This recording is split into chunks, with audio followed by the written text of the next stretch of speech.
seat I was comfortable making, you know, sort of like playing with squaring off throne jars, things like that. Okay. So it was great wall. I love this rib. This rib makes me very happy. It's very good for making flanges. My fingers are for making a channel, so they're inside and outside. And I'm just going to take this wall and push it over. What? What? Oh my god. Amazing.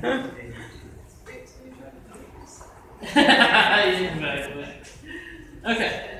Boom. Right? So the thickness of this is more than the thickness of that, correct? Or No. Is there It's the same. a shelf in there?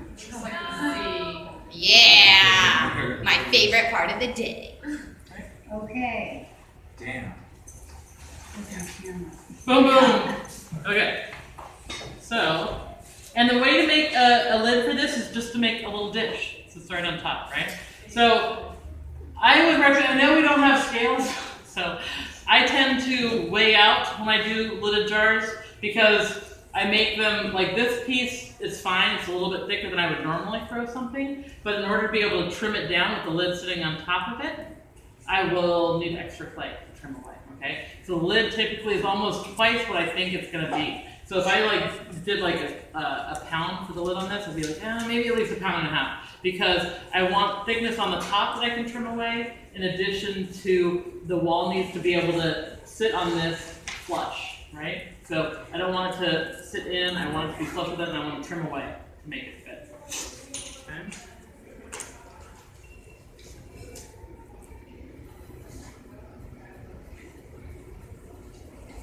You guys want to see that again? In case. Oh, without cutting in half, saving the posterity. It's like a magic trick. It is. And that's using a rib. I wish I could actually pull a rabbit. And so then, boop. That would be kind of awesome. So Then the you're rib is beginning used class. on the outside Outside. to create a 90-degree. Mm-hmm. Well, and it's tapered in, right? So you never want to make a flange that is 100% vertical. But I mean, it's going this way. It's not tapered going in, this way. yeah. Mm-hmm. Triangle. And you guys know the reasoning behind that? So you can Someone put the lid off and on. So that you can take the lid off. Well, it's not even take it off. It's so that you don't break the flange, right? So if they fit so flush, you want it to slide on and not like sort of chip. Because people invariably put lids on incorrectly, or backward, or they slide it on, they just jam. They don't really think about it. So you want to make sure that you're making it somewhat idiot-proof.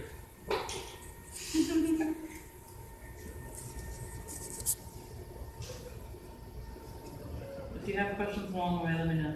Do you throw money anymore? Because I occasionally do. that mostly. I mostly hand build them. I mean, my own personal deal.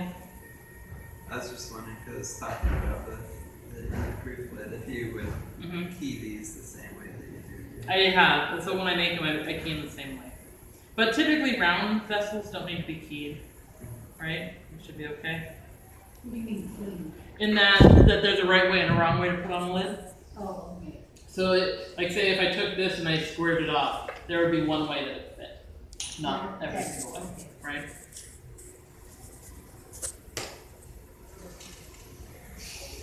Ideally around one Yeah, sure. We can say that. They should fit perfectly. That's our goal, people. like that. Perfect. Perfection. I don't know.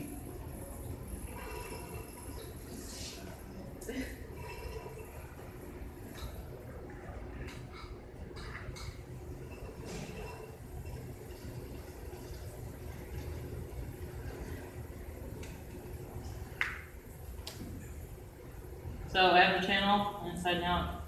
I'm using this just to push it over. This will take some practice.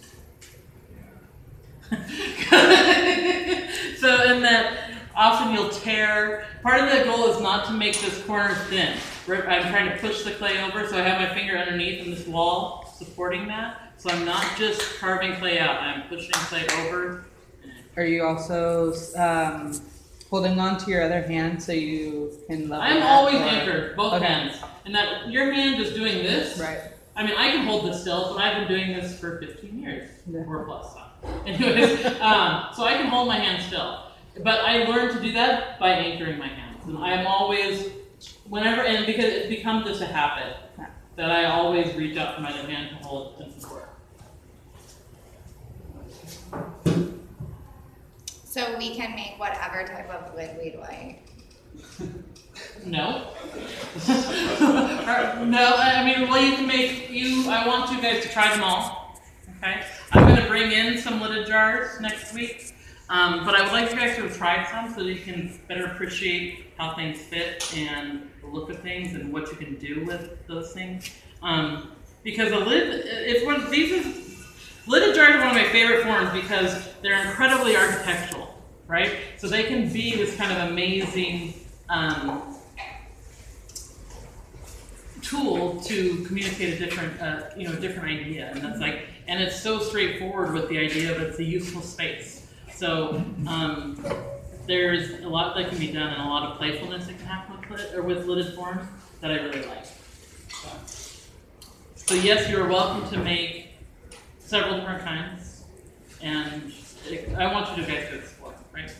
So there's like a zillion solutions. So come up with one or two that you like. Or 5. I don't think that I really understood the whole video jar thing until I was probably on, I don't know, my dozen, like the first one. Okay, well, I made it work. Yay, I made it work. The lid fits, and then it's like, Yeah. okay, now there's the glazing issue. Okay. There's that whole, yeah. there's a lot. Story of my whole last semester with lidded jars, but. So this is going to be the lid. So I tend to, yes. Yes, it is. And you'll see when I trim it why. So, I lost my thought. I was going to say something. So, can you tell us what you're doing right now for the lid? So I'm creating a dish, basically. So it's upside down, right? You're gonna use Oh. that to make it the right size? Use what, this is a calipers. I can measure, so I do this, I measure the outside of this, and then when this is a wall, the inside wall fits over that. Right, so this and this are the same. And get plastic kind if you're gonna get some, because I have metal and they're hella rusty. So just. Or clean them. Or clean them, yeah, after you. Have you seen my tools? Get out of here. Have you seen my locker? No, I don't. So I leave this relatively thick on the bottom, which will be the top, right?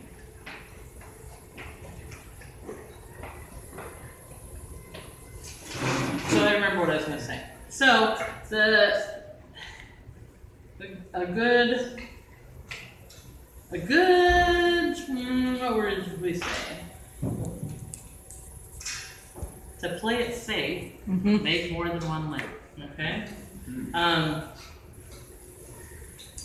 And I think that's a good sort of practice to get into, is to make a couple. I tend to make a form, and then I throw a lid for it, okay? And just because today I'm not necessarily throwing multiples, doesn't mean I didn't at some point, okay? So in these guys, I tend to actually make it a little bit smaller, because I want them to be snug.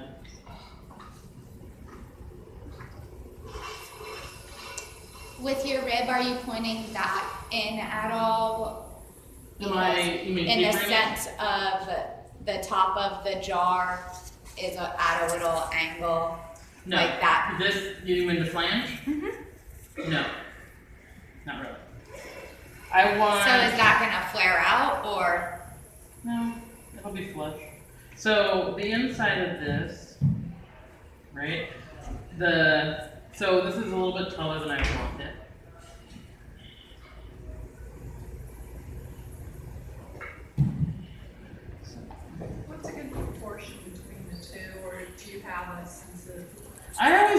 needs to be at least about an inch and a half maybe. I can always cut this down a little bit, but I like to make sure that I have some leeway. And you won't know until you've made a few. Now, if you were gonna make that, put one of those rubber rings in there, would you need to make the dimension any different? A rubber rim. You know, to make it Yes. kind of Oh, a seal. gasket kind of thing? I don't ever account for anything like that. So that's something that you would have to measure and figure out for yourself. I'm not. To me, my goal is to make these fit securely Without a gasket. without a gasket. I mean, they're not going to be airtight or anything, but I want them to be relatively tight.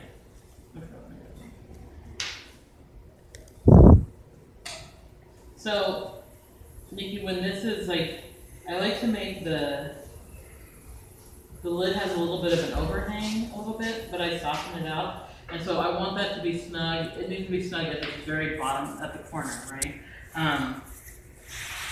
And so that's all I do really. It's like I don't tape it because I don't want it to be snug up here and slide all the way down. I want it to only be snug at the bottom because that means I would have a lot less chance of it chipping. That was my question, was the chipping. Okay. Yeah. I got that batch.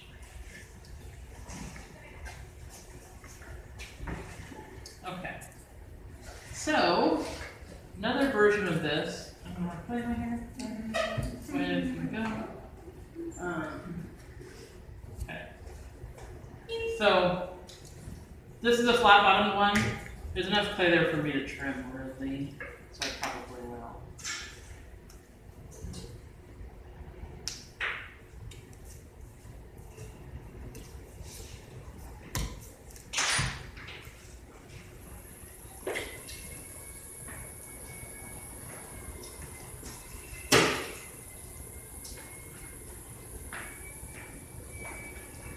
So, I do a lot of things that are breaking the rules, in theory.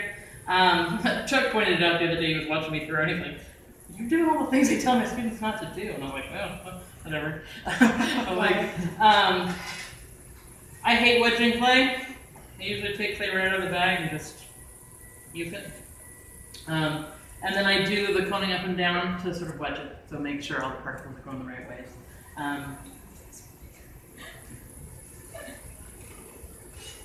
And I just learned, part of it is I think, you know, when you've done a lot of throwing and working in clay and hand building, you learn the material. So I'm creating a lidded jar now that will have a foot, okay? I'm leaving excess clay on the bottom. I don't know if anybody here has trouble with like estimating how much clay their foot's going to take. I've learned to overestimate to be almost like half a pound.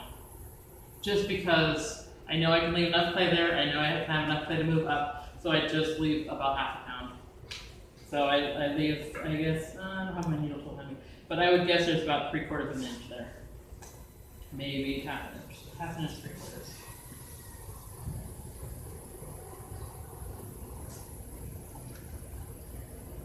But you know, when you learn the material, learned all the rules about the material, like when it's flexible, when it's breaks, all, you know, it's like, I've had so many failures that you learn what you can do, like what works for you, and what, like, little rules you can bend or break, or, you know, in that weird way of like, I ask students all the time, well, can I save this? I'm like, no.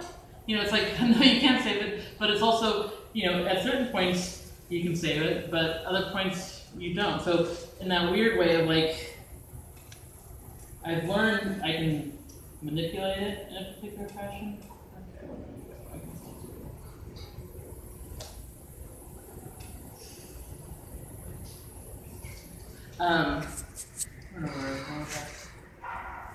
Well, just that, like, that's what I always love about clay, is that well, you get a lot of teachers that say, oh, that's, you know, they sort of give you that's the hard and fast rule of it.